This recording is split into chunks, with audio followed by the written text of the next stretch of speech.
Welcome to What the Wrestling, the podcast where you break down the biggest moments, hottest takes, and the wildest stories from the world of pro wrestling. Whether you're a diehard fan or just stepping into the squared circle, we're here to give you the real scoop on everything happening in the ring. I'm your host, RJD, and we're about to take a ride through the latest and greatest in pro wrestling. Get ready for all our hot takes, deep dives, and all the wrestling you never knew you needed. Don't forget to hit the like, share, and subscribe button and join What the Wrestling family so you never miss an episode. Now let's step into the ring.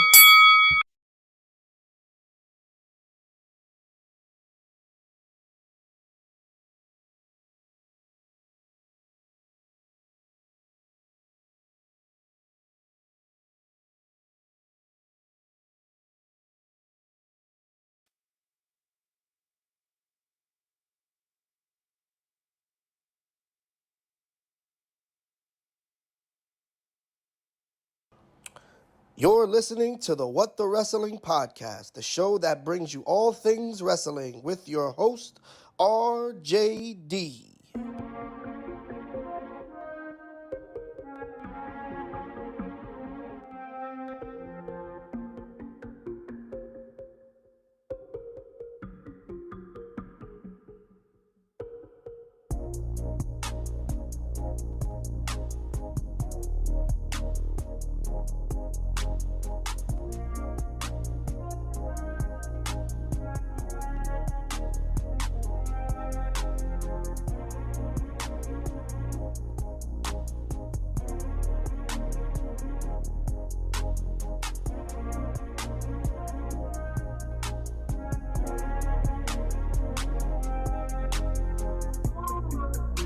Oh, you already know what time it is.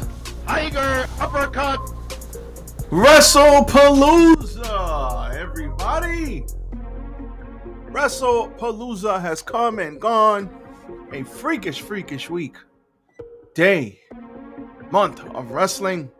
And we are here to get into it all. Let us not waste any more time. Let's kick this thing off and let's go.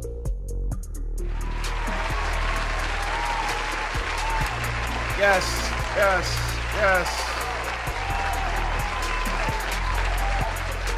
It's RJD here. Welcome to What the Wrestling, the show that brings you all things wrestling. I am your host, RJD. Man, oh man. We had a lot going on yesterday. Man, I need to scoot up. There we go. We had a lot going on yesterday. We had Wrestle Poluza. We had All Out. We had wrestling galore this week. Wrestling galore. I ain't mad at it.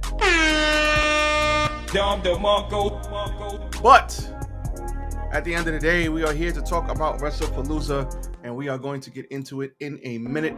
First things first, updates to the channel. Everything is as follows. You know how we do. We're going to keep the ball rolling, keep everything sexy, and keep it moving. And that's what we're going to do. So, first things first. Man, AEW, WWE. I would just like to say one thing. Please, for the love of God, please have your shows on different days. Please, for the sake of us, the fans, please don't torment us with all of this wrestling in one day. We need a break. I'm tired. I'm not done. I said I'm tired. We got AEW for like 18 hours. Then we got WWE from like 8 to 12 or 8 to 11 or whatever it was. It's a lot of wrestling. Oh, it's a lot. But in all seriousness, Jesus Christ, we had AEW like 10 matches or something, like whatever it was. WWE, another 5-6 matches. 30 minutes for Punk and AJ. Man, oh man. Guys, We don't gotta counter program every goddamn thing. Please. For the love of Jesus Christ. We don't need to counter program everything, okay? We don't need to do that. For us, the fans, please put your stuff on different days. Please. Jesus. But a lot of wrestling yesterday, but Wrestle Poluza. Let's get into it. In all seriousness, Wrestle Poluza, to me, thumbs up show. I was waiting for something spectacular to happen, and it never did. And that is kind of whack to me. Nope. I was just waiting for something to happen. You know, I wanted some big old surprise. I was waiting for something elaborate to happen, a surprise or something, and we didn't get any surprises. We didn't get not a damn thing. So, on one hand, it's like, all right, we didn't get any surprises, whatever. But on the other hand, it's like, this is the first ESPN, the first one from ESPN. We got to do better. If you're going to give us, you know, first of all, there was a lot of issues. A lot of people with Spectrum, I saw on Twitter, a lot of people with, not Verizon, it was like another company. They had a lot of issues that people were like, yo, why can't I get it? I thought I was getting it for free. What's going on here? And then you could imagine all the calls they had. And I'm not going to get mad at that. You know why? Nope. Because you got to work the kinks out. Even the first iPhone, it was amazing, but it had problems. And then as you go on, you get better. So this is the first one, the first stream on Netflix. First time they did a big fight on Netflix. What it was, Katie Taylor Serrano, that was having issues. Some people, it was having issues. Now, they've worked the kinks out. There are no more issues. So, the more you do something, the better it's going to get. So, I ain't so much mad at that. It's growing pains. It happens. But, for the show, you had 5 matches. You probably charged $1,000 for the nosebleed seats, allegedly. I don't know. I'm not sure. I wasn't there. But, you're making all this money.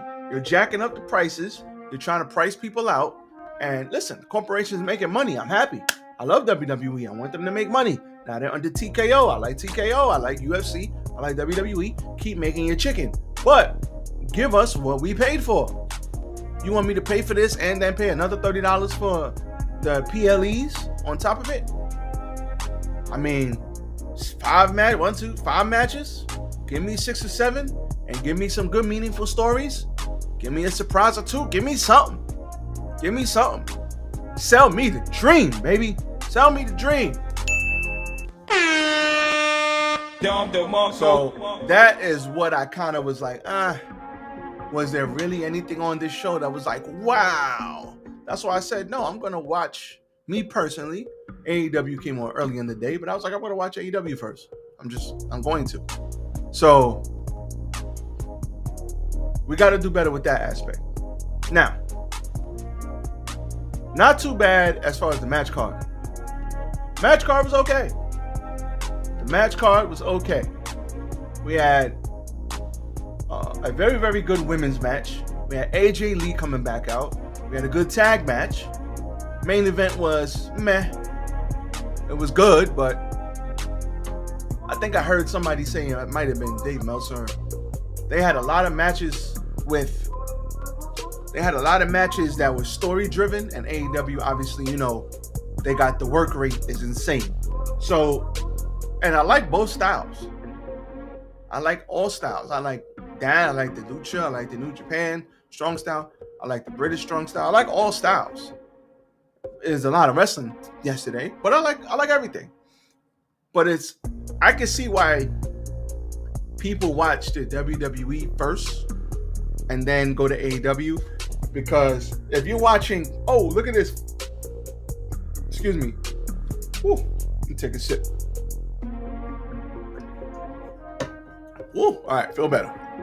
If you're watching everybody do all this crazy stuff and they're flipping and they're doing this and they're doing that, and then you go to WWE and they're telling very, very good stories and the pace is slower, they're not moving too fast, it might throw you off and you might miss misdiagnosing and think that, oh, WWE sucks. Like, no. It's just a different pace. It's a different style. So next time I watch WWE first. If I got to catch one live and they come on at the same time, I watch WWE and then go to AEW. But the AEW to me had the better show. Now, let's get into this. Brock Lesnar versus John Cena. Man, oh man. So, we had a lot going on. We had basically Brock Lesnar coming out. He looks like a massive man. That's a big boy right there. And then we had John Cena, who was no small man himself, slimmed down over the years, but you know, it's like Brock is the beast. And I know a lot of people got mad because Brock won, but it's like, this is John Cena's retirement tour. Like, Brock Lesnar might be his last match, and he might have to fight valiantly to beat the beast. He's got to conquer something. So that might be what he has to do. Or maybe he leaves on his back. Who knows? We don't know. Not everybody could go out like Sting, even though that was awesome. But what we got going on here? So Brock comes out. Paul Heyman introduces him after the Never Seen 17 gets introduced. Shout out to Alicia Taylor. And Brock proceeds to beat the holy crap out of him. And then Cena makes a comeback, hits him with like 1, 2, 3 AAs, tries to pin him, doesn't work. But then Brock hits a F5. Then he hits another F5. Then he does something and goes back and hits another one and another one and another one. And I think it's 6 or 7 F5s he hits in a row. He hits 2, he stopped, and then he hit 3 more. So I think it was like 6 F5s. 5 or 6 F5s. And he wins in 9 minutes. So, am I mad at it? Nope. Do we ask for this? Nope. Do I think it's leading somewhere? I do. So, maybe we get Brock in War Games. Who knows if they go crazy like that? You know, Brock is like, I'm coming in last. And we did get 2 suplexes. We got 2. Remember, when he got squashed the first time in, I want to say 2016, 2017, whenever that was, he got hit with like 15 or 16 suplexes to the point where it was getting uncomfortable to watch. And he finally put him out of his misery. Now, I hope that we have something that comes out of this later on. Cena's only got like 4 or 5 dates left. And that's what we got, 4 months. So he's got 4 or 5 matches left, I think. So in 3.5 months. So they're going to have to figure this out. But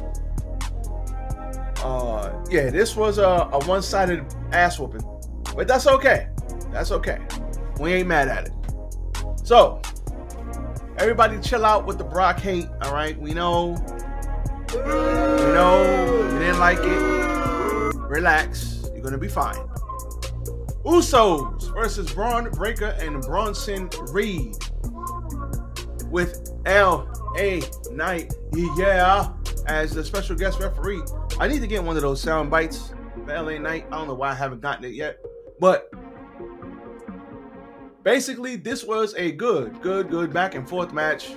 One of the better matches of the night. It all broke down towards the end where Jimmy delivered a swanton bomb to Reed. Breaker speared him, and Jay delivered one of his own, followed by the Uso splash for a near 2 count. It kept on building. We had a chair spot where L.A. Knight was Jay had the chair after a chair got introduced. He had the chair and he was going to whack L.A. Knight with it, but he chilled out and he didn't do it. And then that led to a sequence. But the momentum got halted. Breaker took advantage, delivering. He hit a Frankensteiner off the top, which he didn't get it all, but it looked good. Then he delivered a double spear that drove both Usos through a table, and then it was topped off by a tsunami by Mr. Big Bronson Reed. And like I said on my prediction, they needed this win badly. Oh my God. Oh my God. They needed this win. So I was glad about this. Jay hit Reed with a chair in the match. He bounced back up and busted, but it bounced off of him and hit Jay back in the face. So what back exercises are Bronson Reed doing? Because I want the back like that way. I get hit with a chair and bounces. Somebody hits me with a chair and bounces off. So this was nice. Typical tag team match. Had some tables introduced. LA Knight was the ref. He let a lot go. And this was good. Good to see the Usos back down since day one. Good to see the Usos back. But they did not need this win here. Bronson Reed and Braun Breaker needed the win, and they got one. Now we have my match of the night, which was the most surprising thing of the night. La Primera, Stephanie Van Keur versus Io Sky. I know it's Vaquer, not Van Keur, but listen, somebody called me out on that. I was like, I know it's Stephanie Vaquer, but gotta say it with some flair, man. Gotta say it with some flair. Where was Booker T when you needed him? Yeah. Shout out to the crowd. They got the crowd finally playing along with this. Short and sweet match of the night for me. This was A1, Don DeMarco to the ladies. Don DeMarco. But I was shocked because I thought that they would give the title to Io and then eventually build to Rhea and Io, where Rhea finally beats Io because she can't beat her for some reason. But they went in a different direction. And they gave the title to Stephanie Van Keur, and she is your new women's world champ. Shocked the hell out of me. Van Keur is going to be a star. She doesn't quite have the crowd reactions yet, but she looks great. She wrestles great. She's got it, and you know, the promos, they're going to get better. Her English is getting better. So she doesn't need to do much or say much right now. Listen, Io is making a killing. And she speaks, you know, decent English now. And she didn't speak like a lot of English when she first got in too. So La Primera is going to be a star. I am shocked they gave her the title. I'm glad they gave her the title. Good to see it around her waist. And I guess we'll see what happens from here. We need to see her on TV, and we need to see her making that connection. When I see those devil's horns, I want the crowd to go crazy. But it just shows you people love Io, people love Bianca Belair, people love Stephanie Van Keur, people love Tiffany Stratton.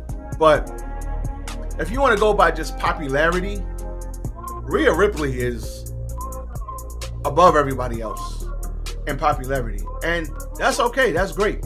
People really have that connection with Rhea. Like, she's a badass. We connect with her. People really have that connection, and Stephanie Van Keur definitely can get that connection as well.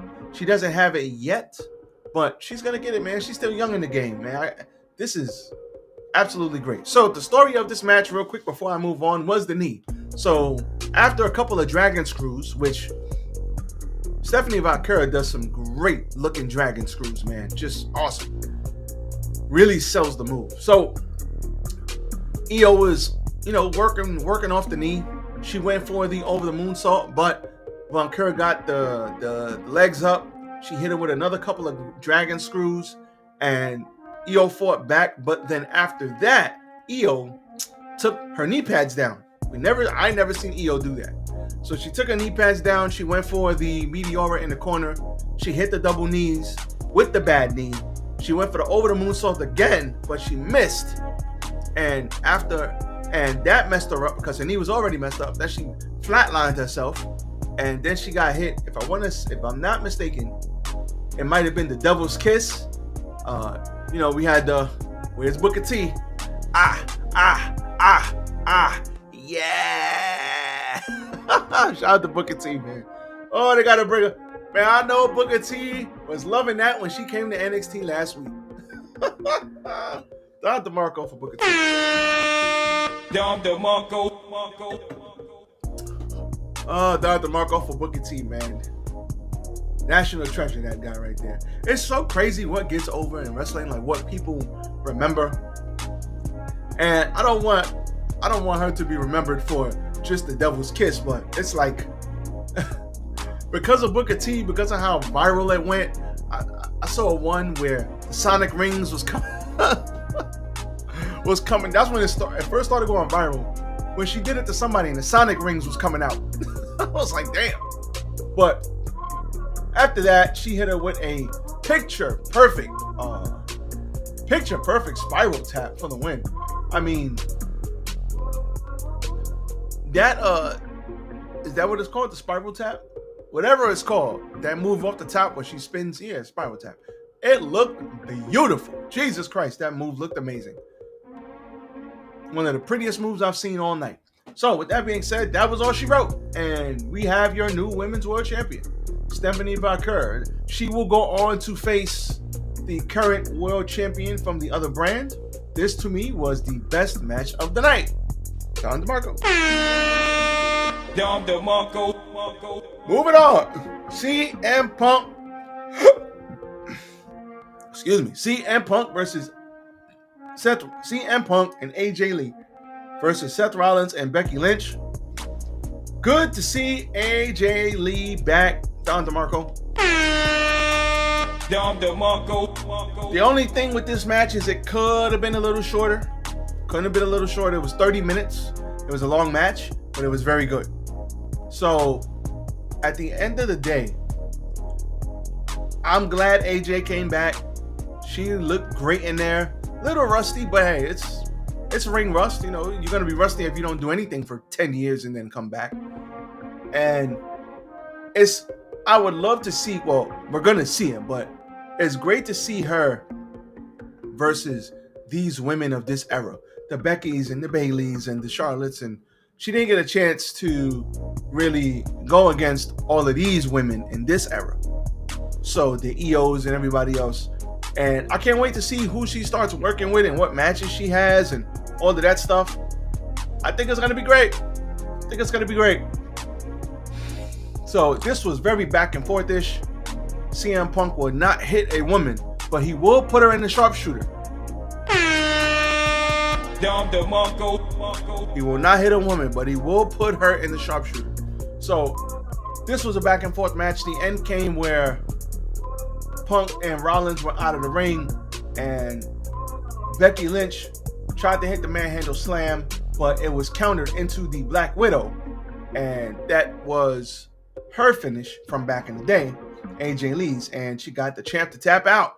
So you know Becky's getting that win back. I mean, we know. We know. So you know she's getting that win back. But for right now, this is what it is. This was a very good show, very good match. I forgot to say, Pat McAfee was back. Pat McAfee was back tonight. He was only back for half the show, which was weird. I was like, Nope. where the hell where did Pat McAfee go? Why is he only out there for half the show? That's weird. But Pat McAfee was back, so that's cool. And yeah, this was a good back and forth match. AJ Lee did good. Everybody did good. Rollins and Punk might need to separate for a while, or let them do other things and then come back, because I don't know if they could sustain this feud going forward and have it be as hot as it was when Punk did come back. We've seen them in the ring together a couple of times already. We don't really need to see this like on and on and on and on and on. So we'll see what happens. But somebody calling me? Oh, we'll see what happens. But I hope that they move left, move right, and then have them come back together. Maybe at War Games. Now, we had the undisputed WWE Championship match, Cody Rhodes versus Drew McIntyre. Slow-paced match. Not a bad match by any means. Very good match. And the end came where there's injury that prevented Mr. Claymore here from hitting the Claymore and in the ring. And Rhodes took advantage of it, delivering a Super Cody Cutter and adding a Crossroads for the win. This was a very methodical match. We had some other stuff. We teased a punt. Drew McIntyre kicked the hole into the damn announce desk. So they teased a lot of things, but in the end, it was a straight up straight up match, and that was it. Now, where do they go from here? Drew McIntyre, he loses big matches a lot, so I don't know where we go from here. I don't know what we are fitting to do about this, but we got to do something for Drew. Maybe they're building to War Games, so maybe in War Games they'll have Drew be on one of the sides, and maybe they'll get the win. Hopefully, we'll see. But Drew loses a lot of big matches, and I don't know why. I did fail to mention that The Undertaker was there, and he came out to present Stephanie McMahon as a Hall of Fame inductee next year. So, good for Steph. Good for her. Good for The Undertaker, who was creepy uncle vibes. Creepy uncle vibes, or awkward uncle vibes, I should say. Uncle Taker was a little awkward coming down on his bike.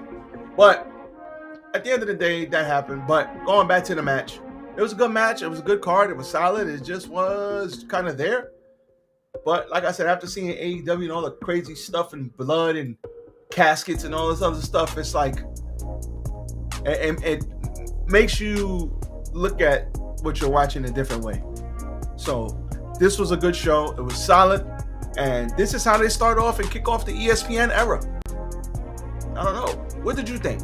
Did you think it was good? Did you think it was solid? Or were you like, you know what? WWE needed to do more to impress me with this first ESPN first premium live event? Let me know down in the comments. Holla at me. But the ESPN era is upon us. Let's see where it takes us. As for me, RJD, I am out. Everybody be safe. Catch y'all on the next one. Peace.